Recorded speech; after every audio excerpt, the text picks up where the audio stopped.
শুধরানোর নাম নেই যাদবপুর বিশ্ববিদ্যালয়ে। নিয়ম মানতে গেলে গায়ে জ্বালা ধরে অতি বাম এবং শহুরে নকশালদের। তারই প্রতিফলন বিশ্ববিদ্যালয়ের দিকে দিকে। যে সকল নিয়ম চালু হয়েছিল সবই এখন শিকোয়। বিশ্ববিদ্যালয় চত্বরে ছড়িয়ে ছিটিয়ে নেশার দ্রব্য। শিক্ষাঙ্গনে এই নৈরাজ্য কবে বন্ধ হবে?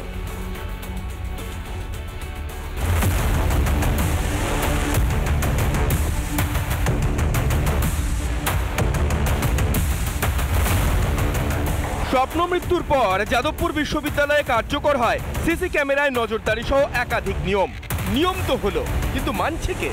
শুধরানোরও কোনো লক্ষণই নেই যাদবপুরের। অতিবাম ও শহুরে নাকশালদের দাপাদাপিতে নৈরাজ্য রোগে আক্রান্ত যাদবপুর।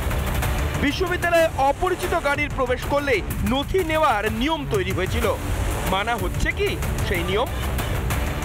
আদতে সেই তথ্য নেওয়ার কোনো সিস্টেম নেই। আমরা ঢুকছি যাদবপুর বিশ্ববিদ্যালয়ের গেট দিয়ে এবং দেখা যাচ্ছে আমাদের কেউ কোনো রকম জিজ্ঞাসা করলেন না, কেউ কোনো রকম প্রশ্নটাও করলেন না এবং আমরা খুব সহজে যাদবপুর বিশ্ববিদ্যালয়ের গেট দিয়ে প্রবেশ করলাম। ঢুকে গেলেন বিশ্ববিদ্যালয়ে। এবার দেখুন ভিতরের ছবিটা কেমন। বড় বড় ব্যানারে নেশামুক্ত বিশ্ববিদ্যালয়ের দাবি পোস্টার ফেলা হয়েছে, ফলাও করে দাবি জানানো হয়েছে, কিন্তু তা শুধু লোক দেখানো। বিশ্ববিদ্যালয়ের ভিতরের ছবিটা সেটাই বলছে। ওয়াটার এটিএম এর সামনে একদম বিশ্ববিদ্যালয়ে রোজ যেখানে এত যাতায়াত হচ্ছে সেখানে এখনো কিন্তু এরকম ছড়িয়ে ছিটিয়ে পড়ে রয়েছে বোতল। জায়গা থেকে এটা অন্তত বোঝা খুব একটা কঠিন বিষয় নয় যে এখানে একটা আসর প্রত্যেকদিন বসছে। মাথায় বামেদের হাত নিয়ে যাদবপুর বিশ্ববিদ্যালয়কে মদ্যপদের আখড়া বানিয়েছে অতিবামেরা।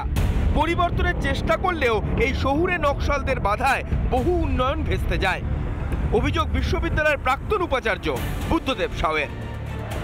না, আমিও দেখেছি অনেকটাই সেটা শিথিল হয়েছে এবং পরিস্থিতি অনেক বাজে হয়ে গেছে। ছাত্ররা নিজেরাই জানে এটা অন্যায় দাবি, সেটাকে যদি এন্টারটেন করা হয় তারা ভাবে যে তাহলে আরও কিছু অন্যায় দাবি করবে, সেটা হয়েওছে। যাদবপুর আছে যাদবপুরেই। অতিবাম ও শহুরে নকশালদের গাজোয়ারিতে বিঘ্নিত হচ্ছে পড়াশোনার পরিবেশ। সব দেখে সব জেনেও চুপ করে বসে রাজ্যের শাসক দল। বাম ও তৃণমূল আতাতের জন্যই এই শহুরে নকশালদের তোল্লাই। মুখ্যমন্ত্রী চুপ ছিলেন, মোহাম্মদ সেলিম চুপ ছিলেন, আজকে তারা বিরাট করছেন। আসলে এরা সমস্ত টিম ওয়ার্ক করে কাজ করে। আমরা বারবারই বলেছি তৃণমূলের বি টিম হচ্ছে এই সিপিএম। যাদবপুরকে কেন্দ্র করে তৃণমূলের এই ঘৃণ্য প্রতিহিংসামূলক রাজনীতির বিরুদ্ধে আমরা। মানুষ সেখানে এসে পড়াশোনা করতে চায়, তাদের মন যেন সেই দিকে একাগ্রতা বাড়ে, নাকি কিভাবে ডিস্টার্ব করা যায়, হুলিগানিজম করা যায়, কনস্পিরেসি করা যায়, সেই দিকে যাওয়া উচিত না। স্বপ্ন মৃত্যুর পর যে রেগুলেশন দেওয়া হয়েছিল সেই রেগুলেশন কয়েক মাস যেতে না যেতেই আবার যে কি সেই যাদবপুর, তাহলে কি থাকলো যাদবপুরে? পাল্টাবে নেই যাদবপুর? ক্যামেরায় মোহিতের সঙ্গে পিঙ্কি, রিপাবলিক বাংলা। নদিয়ায় সমবায় সমিতিতে কোটি কোটি টাকা তছরূপের অভিযোগ। জালে সমবায়ের প্রাক্তন চেয়ারম্যান ও তৃণমূল নেতা। খবর চাউর হতেই ছড়িয়েছে আতঙ্ক। সমবায় সমিতির বাইরে টাকা তোলার লম্বা লাইন। পাল্টা চক্রান্তের দাবি সমবায় ম্যানেজারের। নদিয়ার কৃষ্ণনগরে টাকা তছরূপের অভিযোগে গ্রেপ্তার তৃণমূল নেতা। সমবায় সমিতির 14 কোটি টাকা নয়ছয়ের অভিযোগ। ধৃত তৃণমূল নেতা সমবায় সমিতির প্রাক্তন চেয়ারম্যান শিবনাথ চৌধুরী। স্থানীয় এক তৃণমূল নেত্রীর অভিযোগে গ্রেপ্তার করা হয় শিবনাথ চৌধুরীকে। আর সেই খবর সম্প্রচার হতেই ছড়িয়েছে আতঙ্ক। আর আজ সেই ঘটনার পর থেকে সকাল থেকেই গ্রাহকদের দীর্ঘ লম্বা লাইন, গ্রাহকদের ভেতরে টাকা তোলবার জন্য হুড়োহুড়ি। এই ব্যাংকে নির্দিষ্ট সংখ্যের টাকা না থাকায় সেখানেও বিক্ষোভ দেখাতে থাকেন গ্রাহকরা। গরিব মানুষ সব করছে তো, এদিক করে টাকা জোগাড় করে রেখেছে, এগুলো মনে মনে তো ভয় আসবে, সবাই টাকা তোলার চেষ্টা করছে। রাত্রে 10,000 টাকা তুলে নিয়ে গিয়েছি, আর 17,000 টাকা আছে, আমি সেই টাকা তুলতে এসেছি। আমার তো কষ্টের টাকা, আমার তো আতঙ্ক হবেই। তবে চক্রান্তের তত্ত্ব খাড়া করেছে সমবায় ব্যাংক। ব্যাংক চত্বরে টাঙানো হয়েছে পোস্টারও। এসব রাজনীতিগতভাবে করেছে, এগুলো সাময়িক ব্যাপার। কারণ আগেও আমাদের চেষ্টা করেছে রিপ্লেট বের করে কোঅপারেটিভটা ভালো চলে, কোঅপারেটিভটা আমাদের লাভজনক কোঅপারেটিভ, এটাকে নষ্ট করার জন্য বাংলার যেদিকেই তাকানো হচ্ছে সেদিকেই দুর্নীতি আর বেনিয়মই যেন রাজ্যের নতুন নিয়ম হয়ে উঠেছে। ভিডিও জার্নালিস্ট রকি ঘোষের সঙ্গে পলাশকান্তি মণ্ডল, রিপাবলিক বাংলা, নদিয়া। এই রাজ্যে তোলাবাজি যেন ভিত্তি আর কাটমানি যেন ভবিষ্যৎ তৃণমূলের জন্য। এবার পুলিশ পরিচয় দুই ব্যবসায়ী থেকে তোলাবাজির অভিযোগ। আচ্ছা, গ্রেফতার করা হয়েছে কাদেরকে? গ্রেফতার অভিযুক্ত দুজনই তৃণমূল কর্মী। ধৃত সায়ন হালদার এবং সুগত বিশ্বাস নিজেদেরকে সাব ইন্সপেক্টর বলে পরিচয় দেয়।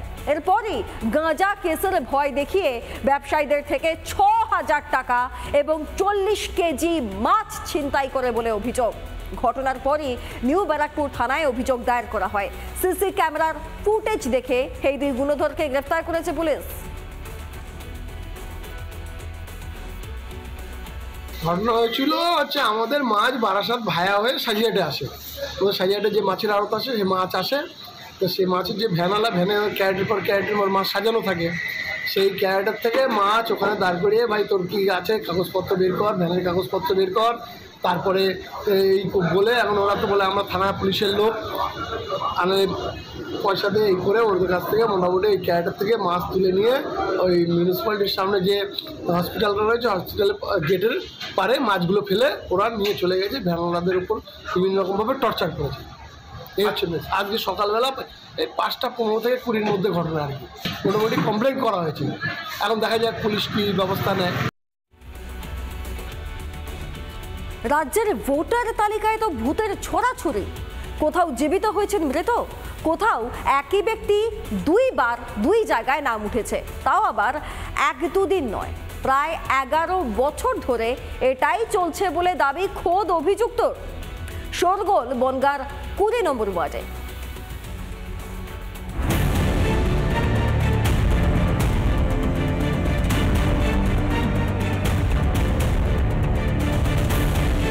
উত্তরের ভোটারের নাম দক্ষিণের তালিকায়, এমনকি বাংলাদেশের বাসিন্দারাও এপারের ভোটার তালিকায়। সেই ছবিও দেখেছে রাজ্যবাসী। এবার এক ব্যক্তির ভোটার কার্ডের নাম পরিবর্তনের পর বদলে গেল এপিক নাম্বার, এমনকি তার পুরনো এপিক নাম্বারও বাতিল হয়নি। এমনই ছবি বনগাঁ পুরসভার ২০ নম্বর ওয়ার্ডে। ভোটার কার্ডে থাকা ডাক নাম বাপ্পা বদল করেন বিপ্লব সেন। নতুন কার্ড থাকলেও ভোটার তালিকায় বাপ্পা নাম বাতিল হয়নি। বাপ্পা সেন ছিল ভোটার কার্ড, আমি ওটা জমা দিয়ে আমি বিপ্লব সেনের জন্য সব কিছু দিয়েছিলাম। তা আমার বিপ্লব সেন ভোটার কার্ডটা যখন আমার কাছ থেকে নিয়ে নেয়, মানে দিয়ে দেয় হাতে, দেওয়ার পরে বাপ্পা সেন ভোটার কার্ডটা জমা নিয়ে নেয়, ওরা নিয়ে আমার এতদিন ধরে নামটা কাটে দিয়ে।